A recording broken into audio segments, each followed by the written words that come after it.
Jesus Reigns, യേശു വാഴുന്നു ശുശ്രൂഷകളിലേക്ക് നിങ്ങൾക്ക് സ്വാഗതം.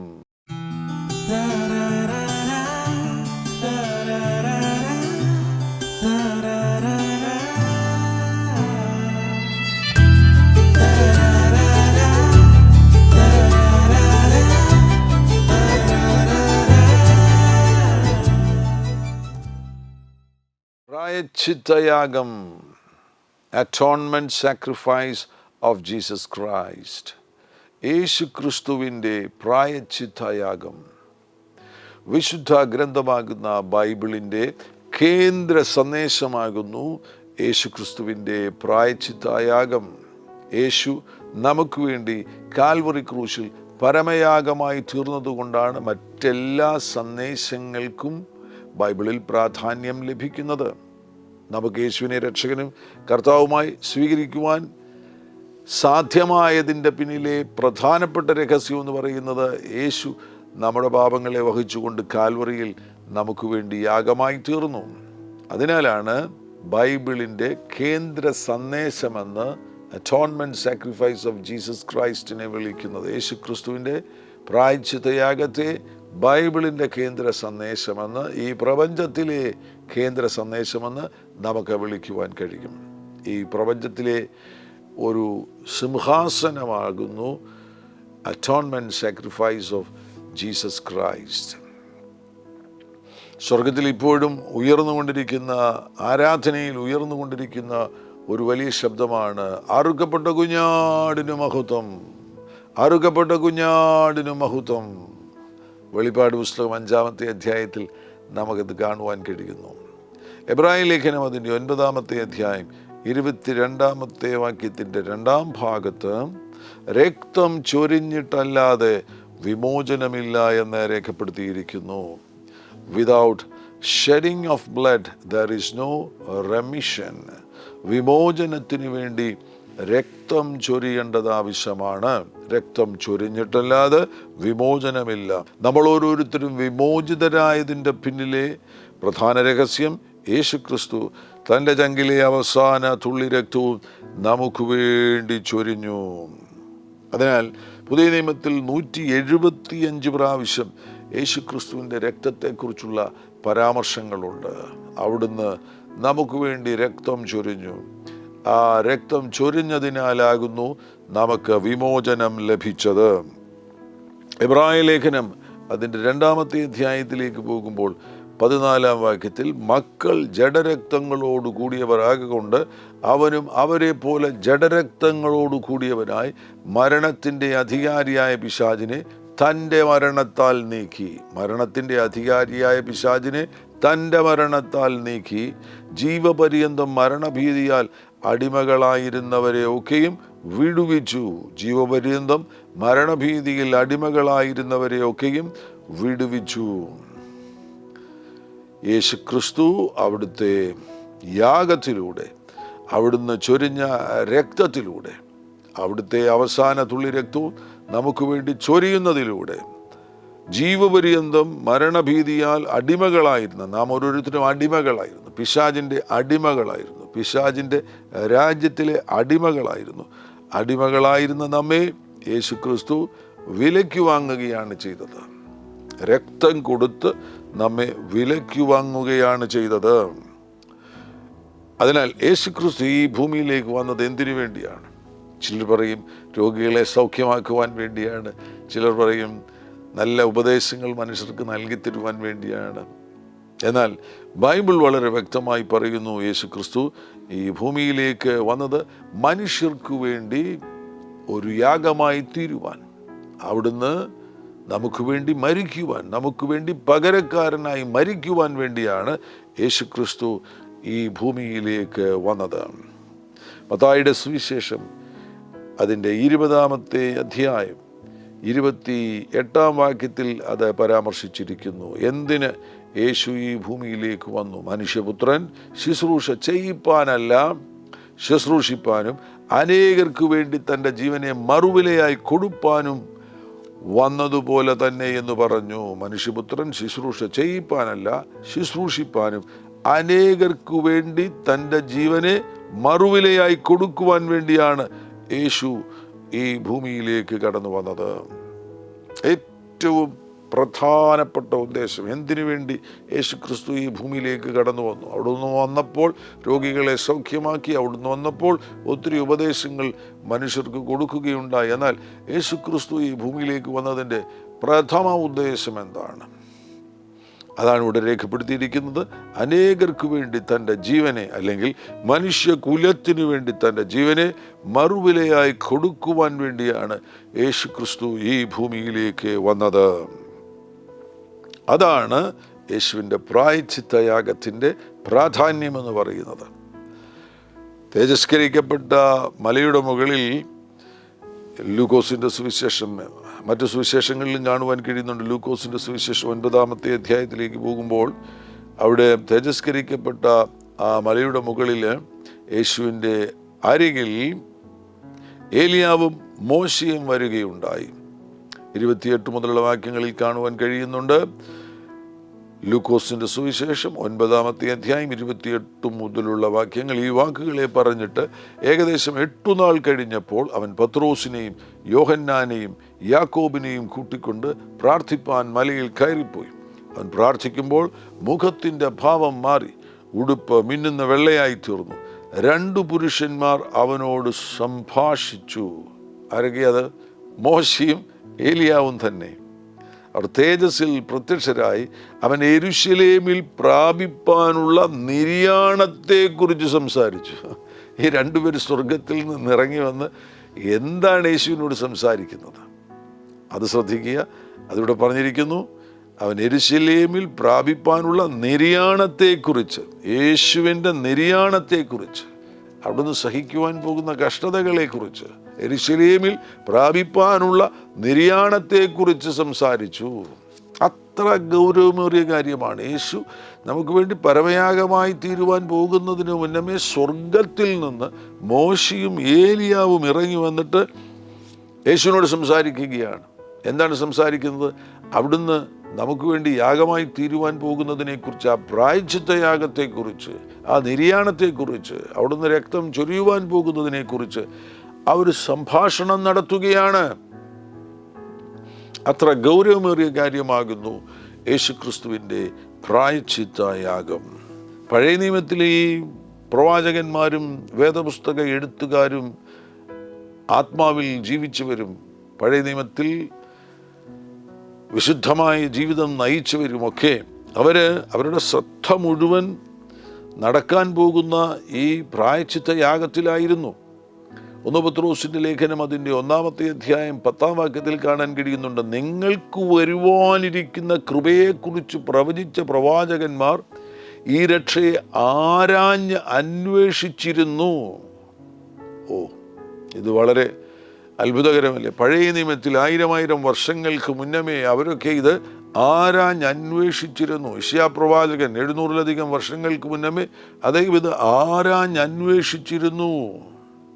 മോശ ഇത് ആരാഞ്ഞ് അന്വേഷിച്ചിരുന്നു. യേശുക്രിസ്തുവിൻ്റെ പ്രായശ്ചിത്തയാഗത്തെക്കുറിച്ച് ആരാഞ്ഞ് അന്വേഷിച്ചിരുന്നു. 11-ാം വാക്യത്തിൽ അവരിലുള്ള ക്രിസ്തുവിൻ ആത്മാവ് ക്രിസ്തുവിന് വരേണ്ടിയ കഷ്ടങ്ങളെയും പിൻവരുന്ന മഹിമയെയും മുൻപിൽ കൂട്ടി സാക്ഷീകരിച്ചപ്പോൾ സൂചിപ്പിച്ച സമയമേതോ എങ്ങനെയുള്ളതോ എന്ന് പ്രവാചകന്മാർ ആരാഞ്ഞു നോക്കി. അത്ഭുതകരം, മഹാത്ഭുതകരം. തങ്ങൾക്കായിട്ടല്ല, നിങ്ങൾക്കായിട്ടത്രേ തങ്ങൾ ആ ശുശ്രൂഷ ചെയ്യുന്നു എന്ന് അവർക്ക് വെളിപ്പെട്ടു. സ്വർഗത്തിൽ നിന്ന് അയച്ച പരിശുദ്ധാത്മാവിനാൽ നിങ്ങളോട് സുവിശേഷം അറിയിച്ചവർ അതിപ്പോൾ നിങ്ങളെ ഗ്രഹിപ്പിച്ചിരിക്കുന്നു. അതിലേക്ക് ദൈവദൂതന്മാരും കുനിഞ്ഞു നോക്കുവാൻ ആഗ്രഹിക്കുന്നു. ഈ പ്രവാചകന്മാരിതെല്ലാം ആരാഞ്ഞ് അന്വേഷിക്കുകയാണ്. ഇവിടെ പറഞ്ഞിരിക്കുന്നത് ശ്രദ്ധിക്കുക. ഇതെല്ലാം സംഭവിച്ചു കഴിഞ്ഞിരിക്കുന്നു, ഇവിടെ രേഖപ്പെടുത്തിയിരിക്കുന്നു. അതിലേക്ക് ദൈവദൂതന്മാരും കുനിഞ്ഞു നോക്കുവാൻ ആഗ്രഹിക്കുന്നു. മഹാത്ഭുതകരം. ഇങ്ങനെ ഈ പഴയ നിയമ എഴുത്തുകാർ ഇതൊക്കെ ആരാഞ്ഞ് അന്വേഷിച്ചതുകൊണ്ടാണ് അവർക്ക് പ്രവചനാത്മാവിൽ യേശുക്രിസ്തുവിൻ്റെ ക്രൂശിനെക്കുറിച്ചുള്ള വെളിപ്പാട് ലഭിച്ചു. അതല്ലേ സങ്കീർത്തനം 22 യേശുക്രിസ്തുവിൻ്റെ ക്രൂശീകരണത്തിനെക്കുറിച്ചുള്ള പഴയ നിയമ പ്രവചനമാണ്.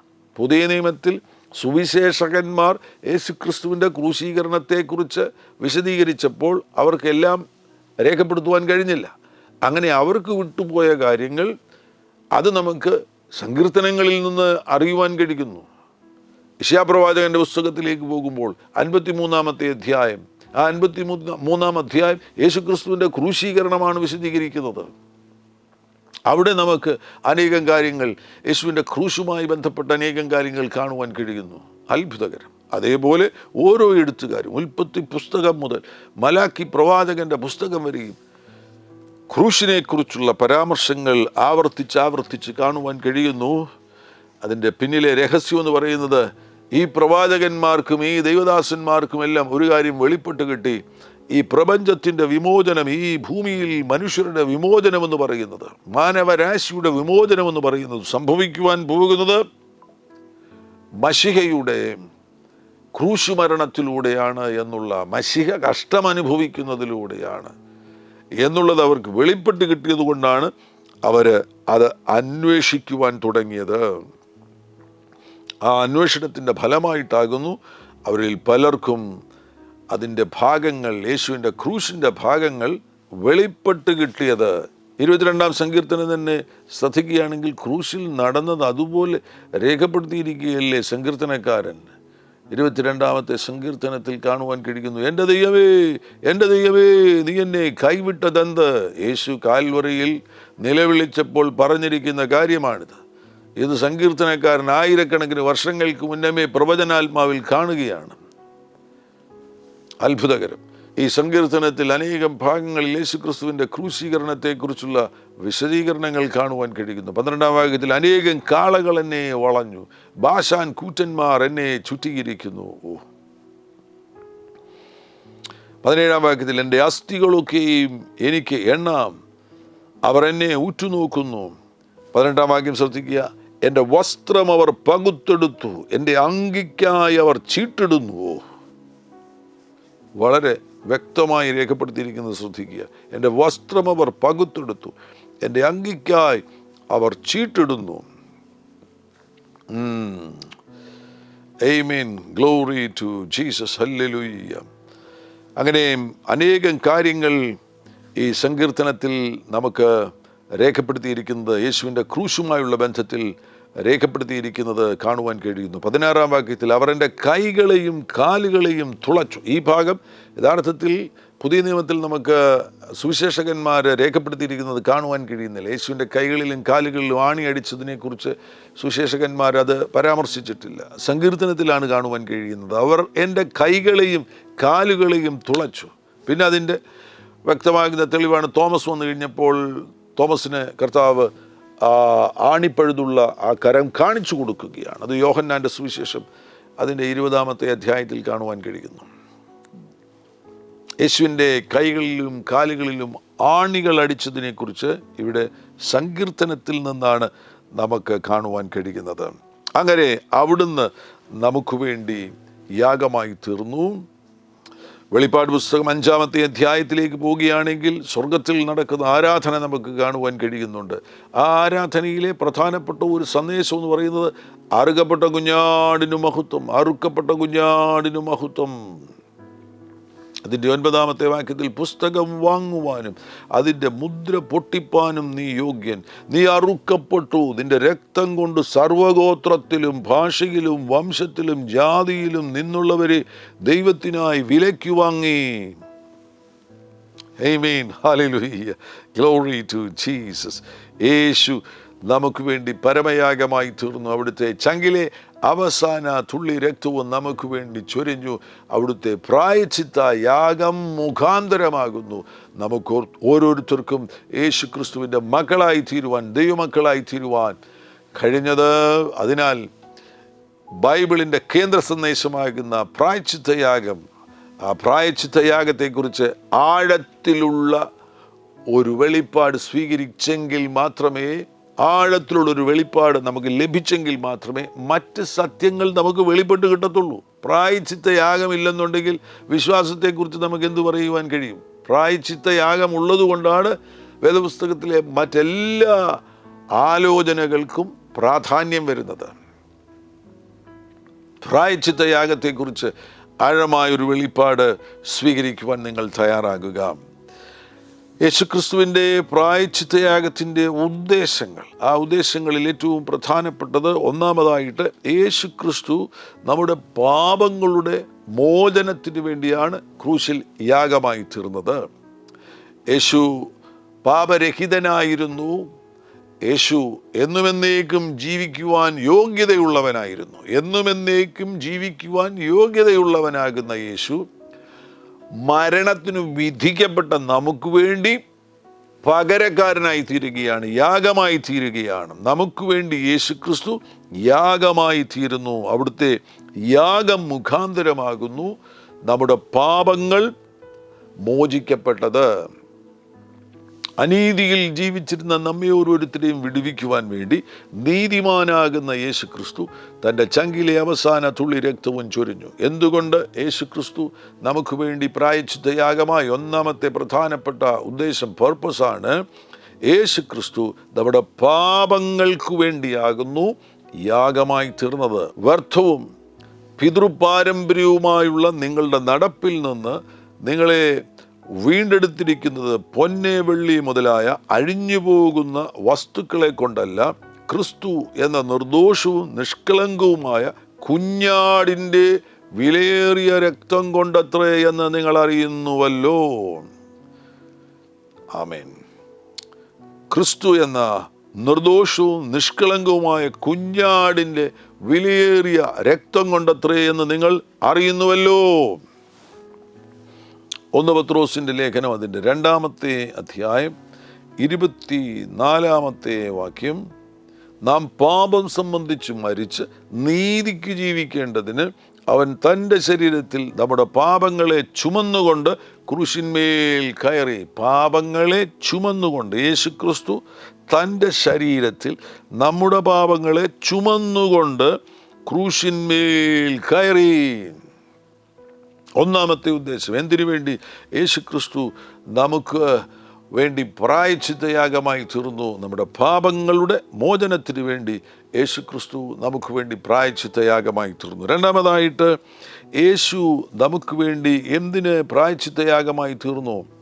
അവിടുന്ന് നമുക്ക് വേണ്ടി മറുവിലയായി തീർന്നു. ഇംഗ്ലീഷിൽ റാൻസം എന്ന വാക്ക് നമുക്ക് കാണുവാൻ കഴിയുന്നു. എന്താണ് യേശുവിൻ്റെ പ്രായശ്ചിത്ത യാഗത്തിൽ സംഭവിക്കുന്നത്? He died as a ransom. Ransom എന്ന് പറയുമ്പോൾ price paid, a sum of money demanded or paid for the release of a captive. പിടിക്കപ്പെട്ട് കിടക്കുന്ന ഒരു തടവുകാരനെ സ്വതന്ത്രനാക്കുവാൻ വേണ്ടി കൊടുക്കുന്ന ആ തടവ് പണമാകുന്നു. ആ തടവിൽ കിടക്കുന്നവനെ പുറത്തു കൊണ്ടുവരുവാൻ വേണ്ടിയുള്ള, അതിനുവേണ്ടി കൊടുക്കുന്ന റാൻസം മണിയാകുന്നു യേശുക്രിസ്തു കാൽവറി ക്രൂശിൽ കൊടുത്തത്. പിശാചിൻ്റെ തടവറയിലായിരുന്ന, പിശാചിൻ്റെ ബന്ധനത്തിലായിരുന്ന നമ്മെ സ്വതന്ത്രരാക്കുവാൻ വേണ്ടി യേശുക്രിസ്തു കാൽവറി ക്രൂശിൽ നമുക്ക് വേണ്ടി വില കൊടുത്തു, മറുവിലയായി തീർന്നു. മത്തായിയുടെ സുവിശേഷം 20:28 ഒരിക്കൽ കൂടെ വായിക്കുന്നു, മനുഷ്യപുത്രൻ ശുശ്രൂഷ ചെയ്യിപ്പാനല്ല ശുശ്രൂഷിപ്പാനും അനേകർക്ക് വേണ്ടി തൻ്റെ ജീവനെ മറുവിലയായി കൊടുപ്പാനും നമുക്ക് വേണ്ടി അവിടുന്ന് മറുവിലയായി തീർന്നു. വളരെ വളരെ അത്ഭുതകരം. ആ വില കൊടുത്ത് അവിടുന്ന് നമ്മെ വാങ്ങുകയാണ്. 1 കൊരിന്ത്യർ 6-ാമത്തെ അധ്യായത്തിലേക്ക് പോകുമ്പോൾ അവിടെയും നമുക്ക് ആ ക്രയവിക്രയത്തെക്കുറിച്ച്, ആ ട്രാൻസാക്ഷനെ കുറിച്ച് കാണുവാൻ കഴിയുന്നു. 19-ാമത്തെ വാക്യത്തിൽ, ദൈവത്തിൻ്റെ ദാനമായി നിങ്ങളിൽ ഇരിക്കുന്ന പരിശുദ്ധാത്മാവിൻ്റെ മന്ദിരമാകുന്നു നിങ്ങളുടെ ശരീരമെന്നും നിങ്ങളെ വിലയ്ക്കു വാങ്ങിയിരിക്കുകയാൽ നിങ്ങൾ താന്താങ്ങൾക്കുള്ളവരല്ല എന്നും അറിയുന്നില്ലയോ? നിങ്ങളെ വിലയ്ക്കു വാങ്ങിയിരിക്കുകയാൽ. എന്താണ് വില? യേശുക്രിസ്തുവിൻ്റെ രക്തം ചൊരിഞ്ഞിട്ടല്ലാതെ വിമോചനമില്ല. ലേവ്യ പുസ്തകത്തിൽ പോവുകയാണെങ്കിൽ അവിടെ അനേകം യാഗങ്ങളെക്കുറിച്ച് കാണുവാൻ കഴിയുന്നുണ്ട്. പഴയ നിയമത്തിൽ സമാപന കൂടാരത്തിലേക്ക് പാപിയാകുന്ന ഒരു മനുഷ്യൻ വരുന്ന സന്ദർഭത്തിൽ അവൻ്റെ പാപം മറച്ചു കിട്ടുവാൻ വേണ്ടി അവൻ മൃഗങ്ങളെ യാഗം കഴിക്കേണ്ടത് ആവശ്യമായിരുന്നു. അങ്ങനെ പറഞ്ഞിരിക്കുന്ന, പഴയ നിയമത്തിൽ പറഞ്ഞിരിക്കുന്ന എല്ലാ യാഗങ്ങളുടെയും നിവർത്തീകരണമാണ് കാൽവറി ക്രൂശിൽ സംഭവിച്ചത്. ലേവ്യാപുസ്തകത്തിൽ സംഭവിച്ച എല്ലാ യാഗങ്ങളുടെയും നിവർത്തീകരണം അത് ഒരു നിഴലാകുന്നു എങ്കിൽ യേശുവിൻ്റെ യാഗമെന്ന് പറയുന്നത് ഒരു പൊരുളാകുന്നു. അവിടെ ആ യാഗങ്ങൾക്ക് പാപങ്ങളെ മറയ്ക്കുവാൻ മാത്രമേ കഴിഞ്ഞുള്ളൂ. എല്ലാ വർഷവും പുരോഹിതന്മാർക്ക് ജനത്തിൻ്റെ മോചനത്തിനു വേണ്ടി യാഗം അർപ്പിക്കേണ്ടത് ആവശ്യമായിരുന്നു. ഓരോ പ്രാവശ്യവും പാപി പാപം ചെയ്യുന്ന സന്ദർഭത്തിൽ അവൻ്റെ പാപം മറച്ചു കിട്ടുവാൻ വേണ്ടി യാഗം കഴിക്കേണ്ടത് ആവശ്യമായിരുന്നു.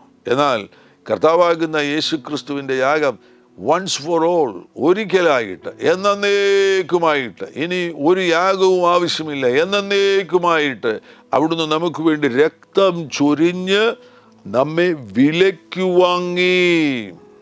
പിശാചിൻ്റെ കയ്യിൽ നിന്ന് നമ്മെ വിലയ്ക്കു വാങ്ങി.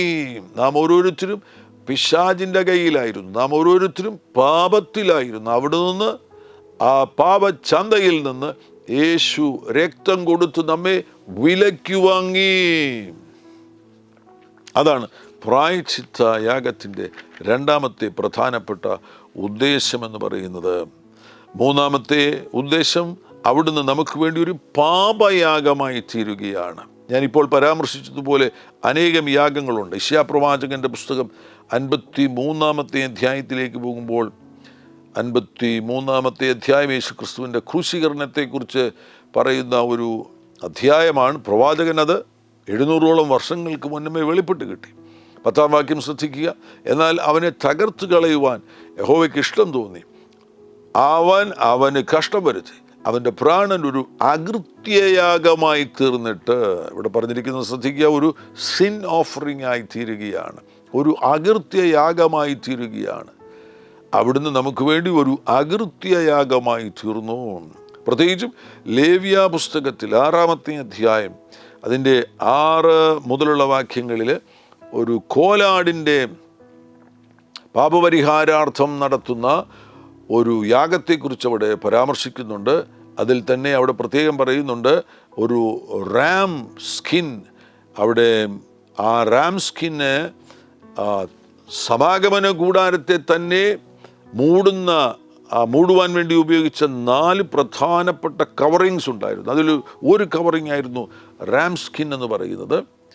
ആ റാം സ്കിന്നിൻ്റെ യാഗം 6-ാം വാക്യത്തിൽ ലേവ്യ പുസ്തകം 6:6 അകൃത്യയാഗത്തിനായിട്ട് അവൻ നിന്റെ മതിപ്പ് പോലെ ഊനമില്ലാത്ത ഒരാട്ടുകൊറ്റനെ യഹോവയ്ക്ക് അകൃത്യയാഗമായി പുരോഹിതൻ്റെ അടുക്കൽ കൊണ്ടുവരണം.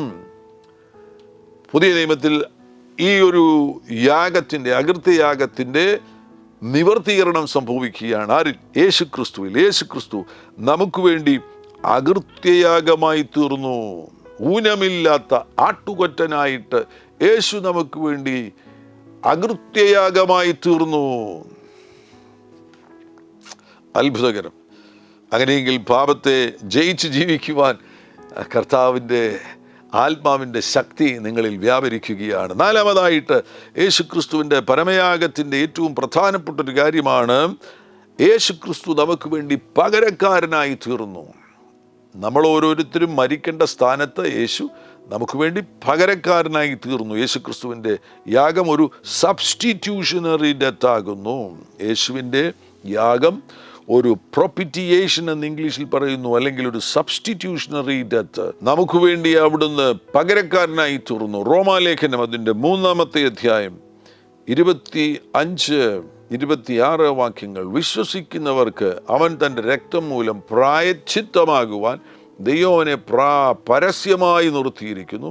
ദൈവം തൻ്റെ പൊറുമയിൽ മുൻകഴിഞ്ഞ പാപങ്ങളെ ശിക്ഷിക്കാതെ വിടുക നിമിത്തം തൻ്റെ നീതിയെ പ്രദർശിപ്പിപ്പാൻ, താൻ നീതിമാനും യേശുവിൽ വിശ്വസിക്കുന്നവനെ നീതീകരിപ്പാനും ആ നീതീകരിക്കുന്നവനുമാകേണ്ടതിന് ഇക്കാലത്ത് തൻ്റെ നീതിയെ പ്രദർശിപ്പാൻ തന്നെ അങ്ങനെ ചെയ്തു. ഇവിടെ ഇംഗ്ലീഷിൽ പോകുന്നുണ്ടേ അവിടെ നമുക്ക് പ്രൊപ്പിറ്റിയേഷൻ എന്നുള്ള വാക്ക് കാണുവാൻ കഴിയുന്നുണ്ട്. ആ പ്രൊപ്പിറ്റിയേഷൻ എന്ന് പറയുമ്പോൾ സബ്സ്റ്റിറ്റ്യൂഷണറി ഡെത്ത്, രക്തം മൂലം പ്രായശ്ചിത്തമാകുവാൻ. അവിടെ ഒരു പ്രൊപ്പിറ്റിയേഷനാണ് അവിടെ ഇംഗ്ലീഷിൽ രേഖപ്പെടുത്തിയിരിക്കുന്ന വാക്ക്. അതിൻ്റെ അർത്ഥം എന്ന് പറയുന്നത് സബ്സ്റ്റിറ്റ്യൂഷൻ. നമുക്ക് വേണ്ടി അവിടുന്ന് പകരക്കാരനായി തീർന്നു. എൻ്റെ മേൽ വീഴേണ്ടിയിരുന്ന ദൈവത്തിൻ്റെ ക്രോധാഗ്നി യേശുക്രിസ്തുവിൻ്റെ മേൽ വീണു. എൻ്റെ മേൽ വീഴേണ്ടിയിരുന്ന ഞാൻ ചെയ്ത സകല പാപങ്ങളുടെയും ഫലമായിട്ട് ന്യായമായിട്ട് എൻ്റെ മേൽ വീഴേണ്ട ദൈവത്തിൻ്റെ ക്രോധാഗ്നി യേശുവിൻ്റെ മേൽ വീണു. അവിടുന്ന് എനിക്ക് വേണ്ടി പകരക്കാരനായി തീർന്നു. അങ്ങനെയെങ്കിൽ എനിക്ക് സ്വതന്ത്രനായി പോകുവാൻ കഴിയും. എനിക്ക് വേണ്ടി യേശു പകരക്കാരനായി തീർന്നതിനാൽ, ഒരു സബ്സ്റ്റിറ്റ്യൂഷനായി തീർന്നതിനാൽ, എനിക്ക് വേണ്ടി അവിടുന്ന് ഒരു പ്രൊപ്പിറ്റിയേഷനായി തീർന്നതിനാൽ എനിക്ക് സ്വതന്ത്രമായി പോകാൻ കഴിയും. യേശുവിൽ വിശ്വസിച്ചാൽ മാത്രം മതി. യേശുവിൽ നിങ്ങൾ വിശ്വസിക്കുകയാണെങ്കിൽ നിങ്ങൾക്ക് വേണ്ടി അവിടുന്ന് പകരക്കാരനായതിനാൽ പൂർണ്ണ സ്വാതന്ത്ര്യത്തോടുകൂടി നിങ്ങൾക്ക് ഈ ഭൂമിയിൽ വിജയകരമാകുന്നൊരു ജീവിതം ക്രിസ്തുവിൽ വിശ്വസിച്ചുകൊണ്ട് ആശ്രയിച്ചുകൊണ്ട് ഒരു ജീവിതം നയിക്കുവാൻ കഴിയും. 1 യോഹന്നാൻ്റെ ലേഖനം അതിൻ്റെ 4-ാമത്തെ അധ്യായം 10-ാമത്തെ വാക്യത്തിൽ, നാം ദൈവത്തെ സ്നേഹിച്ചതല്ല, അവൻ നമ്മെ സ്നേഹിച്ച് തൻ്റെ പുത്രനെ നമ്മുടെ പാപങ്ങൾക്ക് പ്രായശ്ചിത്തമാകുവാൻ അയച്ചത് തന്നെ സാക്ഷാൽ സ്നേഹമാകുന്നു. നമ്മുടെ പാപങ്ങൾക്ക് സബ്സ്റ്റിറ്റ്യൂട്ട് ആകുവാൻ, അങ്ങനെ ആ വാക്യം അവിടെ വരേണ്ടതാണ്. സബ്സ്റ്റിറ്റ്യൂട്ട്, പകരക്കാരനാകുവാൻ അയച്ചത് തന്നെ സാക്ഷാൽ സ്നേഹമാകുന്നു. Oh hallelujah, glory to Jesus, hallelujah. ദൈവത്തിൻ്റെ ക്രോധാഗ്നി യേശുവിൻ്റെ മേൽ വീണു.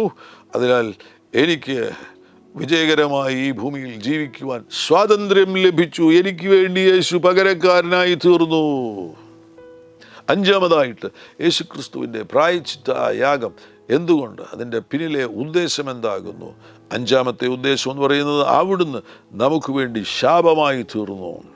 ഗലാത്യലേഖനത്തിലേക്ക് പോകുമ്പോൾ, ഗലാത്യലേഖനം അതിൻ്റെ 3-ാമത്തെ അധ്യായം 10-ാമത്തെ വാക്യത്തിൽ, എന്നാൽ ന്യായപ്രമാണത്തിൻ്റെ പ്രവൃത്തിയിൽ ആശ്രയിക്കുന്ന ഏവരും ശാപത്തിന് കീഴാകുന്നു. ന്യായപ്രമാണത്തിൻ്റെ പ്രവൃത്തിയിൽ ആശ്രയിക്കുന്നവർ 600-ലധികം പ്രമാണങ്ങളുണ്ട്, നിയമങ്ങളുണ്ട്. ആ നിയമങ്ങളിൽ ഒരെണ്ണമെങ്കിലും തെറ്റിക്കാതെ ആർക്കും ജീവിക്കാൻ കഴിയത്തില്ല. 10 കൽപ്പനകളെല്ലാം അനുസരിച്ചാൽ പോലും പിന്നെയും കിടക്കുകയല്ലേ നിയമങ്ങൾ. അതിലേതെങ്കിലും ഒരു നിയമം തെറ്റിക്കാതെ ആർക്കെങ്കിലും ഒരു ദിവസം ജീവിക്കാൻ ഒക്കുമോ? ആർക്കും ജീവിക്കാൻ ഒക്കത്തില്ല. അതുകൊണ്ട് ന്യായപ്രമാണത്തിൻ്റെ ആ പ്രമാണങ്ങൾ തെറ്റിക്കുന്നവരുടെ മേൽ മുഴുവൻ ശാപമാണ്. ആ ശാപത്തെക്കുറിച്ചാണ് ആവർത്തനം 28-ൽ പറഞ്ഞിരിക്കുന്നത്. അങ്ങനെ ശപിക്കപ്പെട്ടു പോയവരാണ് മനുഷ്യരാശി എന്ന് പറയുന്നത്. ന്യായപ്രമാണ പുസ്തകത്തിൽ എഴുതിയിരിക്കുന്നതൊക്കെയും ചെയ്യുവാൻ തക്കവണ്ണം അതിൽ നിലനിൽക്കാത്തവൻ എല്ലാം ശപിക്കപ്പെട്ടവനെന്ന് എഴുതിയിരിക്കുന്നുവല്ലോ. എല്ലാവരും ശാപത്തിൻ്റെ കീഴിലായിപ്പോയി. യേശു വന്ന് നമുക്ക് വേണ്ടി ശാപമായി തീർന്നു. നമ്മുടെ ശാപം അങ്ങ് എടുക്കുകയല്ല ചെയ്തത്. യേശു അവിടുന്ന് അങ്ങ് ശാപമായി, എനിക്ക് വേണ്ടി അങ്ങ് ശാപമായി തീർന്ന് എന്നെ അവിടുന്ന് അനുഗ്രഹമാക്കിയിരിക്കുന്നു. എനിക്ക് അനുഗ്രഹം തരികയല്ല ചെയ്തത്, എന്നെ ആകമാനം അനുഗ്രഹമാക്കിയിരിക്കുകയാണ്. Hallelujah, glory to Jesus. ഇത് ആഴമേറിയ ഒരു സന്ദേശമാകുന്നു, ഗൗരവമേറിയ ഒരു സന്ദേശമാകുന്നു. നിങ്ങൾ തന്നെ ഇത് പഠിക്കണം. യേശുക്രിസ്തുവിൻ്റെ പ്രായശ്ചിത്ത യാഗത്തെക്കുറിച്ച് നിങ്ങൾ പഠിക്കണം. കർത്താവ് നിങ്ങൾക്കത് വെളിപ്പെടുത്തി തരും. സുവിശേഷങ്ങളിലേക്ക് ശ്രദ്ധ തിരിക്കുക, പഴയ നിയമത്തിലേക്ക് ശ്രദ്ധ തിരിക്കുക. യേശുക്രിസ്തുവിൻ്റെ പ്രായശ്ചിത്ത യാഗത്തിൻ്റെ ആ ഗൗരവമേറിയ ഭാഗങ്ങൾ ഹൃദയസ്ഥമാക്കുക, ഹൃദയത്തിൽ നിറയ്ക്കുക. അത് നിങ്ങളുടെ ജീവിതത്തെ വലിയ വെളിപ്പാടുകളിലേക്ക് കൊണ്ടെത്തിക്കും. ഒരുമിച്ച് പ്രാർത്ഥിക്കാം. പരിശുദ്ധ പിതാവേ, യേശുക്രിസ്തുവിൻ നാമത്തിൽ അങ്ങയുടെ ജനത്തെ ബ്ലസ് ചെയ്ത് പ്രാർത്ഥിക്കുകയാണ്. അസാധാരണമാകുന്ന ദൈവ കൃപയുടെ ആഴങ്ങൾ ഈ പ്രിയപ്പെട്ടവരുടെ മേൽ വെളിപ്പെടട്ടെ എന്ന് പ്രാർത്ഥിക്കുന്നു. അത്ഭുതങ്ങൾ അവർക്ക് വേണ്ടി ചെയ്യണം. യേശുവിൻ്റെ രക്തത്താൽ ലഭ്യമാകുന്ന സകലവിധമാകുന്ന അനുഗ്രഹങ്ങളും ഇപ്പോൾ ഈ പ്രിയപ്പെട്ടവരിൽ വെളിപ്പെടട്ടെ എന്ന് പ്രാർത്ഥിക്കുകയാണ്. ഞാനിവരെ ബ്ലസ് ചെയ്ത് പ്രാർത്ഥിക്കുന്നു. ഈ സമയത്ത് തന്നെ രോഗികൾ യേശുക്രിസ്തുവിൻ നാമത്തിൽ സൗഖ്യമാകട്ടെ. യേശുവിൻ നാമത്തിൽ രോഗികൾ സൗഖ്യമാകട്ടെ. യേശുവിൻ നാമത്തിൽ രോഗികൾ സൗഖ്യമാകട്ടെ. അങ്ങ് മഹാത്ഭുതങ്ങൾ ചെയ്തിരിക്കുന്നതിനായി സ്തോത്രം. രോഗികളെ കർത്താവ് സൗഖ്യമാക്കിയിരിക്കുന്നതിനായി സ്തോത്രം ചെയ്യുന്നു. അത്ഭുത വഴികളെ തുറക്കണം കർത്താവേ. ജോലിയില്ലാത്തവർക്ക് വേണ്ടി അങ്ങ് പ്രവർത്തിക്കണമേ. വിദ്യാഭ്യാസം നടത്തുന്ന കുഞ്ഞുങ്ങളെ അനുഗ്രഹിക്കണമേ. ജീവിതത്തിൻ്റെ വിവിധ മേഖലകളിൽ ആവശ്യങ്ങളുള്ളവർക്ക് വേണ്ടി അങ്ങ് പ്രവർത്തിക്കണമേ. കുടുംബ ബന്ധങ്ങളിലെ തകർച്ചകളെ അങ്ങ് സൗഖ്യമാക്കണമേ. മഹാത്ഭുതങ്ങൾ ഈ പ്രിയപ്പെട്ടവർക്ക് വേണ്ടി ചെയ്യണം. അങ്ങയുടെ ജനത്തെ പിതൃപുത്ര പരിശുദ്ധാത്മനാമത്തിൽ അനുഗ്രഹിച്ചു പ്രാർത്ഥിക്കുന്നു, യേശുക്രിസ്തുവിൻ നാമത്തിൽ തന്നെ. ആമേൻ. ഹല്ലേലൂയ. Glory to Jesus. ഈ സന്ദേശം തീർച്ചയായിട്ടും നിങ്ങളുടെ പ്രിയപ്പെട്ടവരുമായിട്ട് പങ്കുവയ്ക്കണം. ഷെയർ ചെയ്യാൻ നിങ്ങൾ സന്മനസ് കാണിക്കുക. അതോടൊന്നിച്ച് തന്നെ ഈ ചാനൽ സബ്സ്ക്രൈബ് ചെയ്തിട്ടില്ലാത്ത എല്ലാ പ്രിയപ്പെട്ടവരോടും വിനയപരിശ്രമം അർപ്പിക്കുന്നു. ഈ ചാനൽ സബ്സ്ക്രൈബ് ചെയ്യുക. കർത്താവാകുന്ന യേശു നിങ്ങളുടെ കൂടെയിരിക്കും. God bless you. ആമേൻ.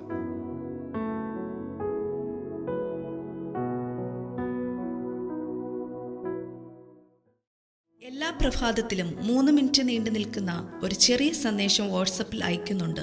നിങ്ങൾക്കത് ലഭിക്കണമെന്ന ആഗ്രഹമുണ്ടെങ്കിൽ സ്ക്രീനിൽ കാണുന്ന നമ്പറിൽ ഒരു മെസ്സേജ് അയയ്ക്കുക. ഞങ്ങളുടെ ഓൺലൈൻ റേഡിയോ ആയ ജീസസ് റെയിൻസ് റേഡിയോയുടെ ആപ്പ് ഇതുവരെയും ഡൗൺലോഡ് ചെയ്തിട്ടില്ല എങ്കിൽ പ്ലേ സ്റ്റോറിലും ആപ്പ് സ്റ്റോറിലും ലഭ്യമാണ്. ജീസസ് റെയിൻസ് റേഡിയോ എന്ന് ടൈപ്പ് ചെയ്ത ശേഷം സെർച്ച് ചെയ്യുക. ആപ്പ് നിങ്ങൾ ഇപ്പോൾ തന്നെ ഡൗൺലോഡ് ചെയ്താലും എല്ലാ പ്രഭാതത്തിലും 4 മണിക്ക് ടങ്സ് പ്രെയർ ഉണ്ടായിരിക്കുന്നതാണ്. നിങ്ങളുടെ ആത്മീയ വർധനവിനായി ദയവായി സൂമിൽ ജോയിൻ ചെയ്താലും മീറ്റിംഗ് ID സ്ക്രീനിൽ നിങ്ങൾക്ക് ലഭ്യമാണ്. അതോടൊപ്പം തന്നെ എല്ലാ ബുധനാഴ്ചയും രാത്രി 10 മുതൽ 1 മണി വരെ നൈറ്റ് പ്രെയർ ഉണ്ടായിരിക്കുന്നതാണ്. നമുക്ക് ഒരുമിച്ച് രാജ്യങ്ങൾക്ക് വേണ്ടി പ്രാർത്ഥിക്കാം. ദയവായി സൂമിൽ ജോയിൻ ചെയ്താലും ഈ യൂട്യൂബ് ചാനൽ നിങ്ങൾ ഇതുവരെയും സബ്സ്ക്രൈബ് ചെയ്തിട്ടില്ല എങ്കിൽ ഇപ്പോൾ തന്നെ സബ്സ്ക്രൈബ് ചെയ്യുക. ശേഷം ബെൽ ബട്ടൺ അമർത്താൻ മറക്കല്ലേ. ഈ സന്ദേശം മറ്റുള്ളവരിലേക്ക് അനുഗ്രഹമാകാൻ ഷെയർ ചെയ്താലും കർത്താവ് നിങ്ങളെ ധാരാളമായി അനുഗ്രഹിക്കട്ടെ.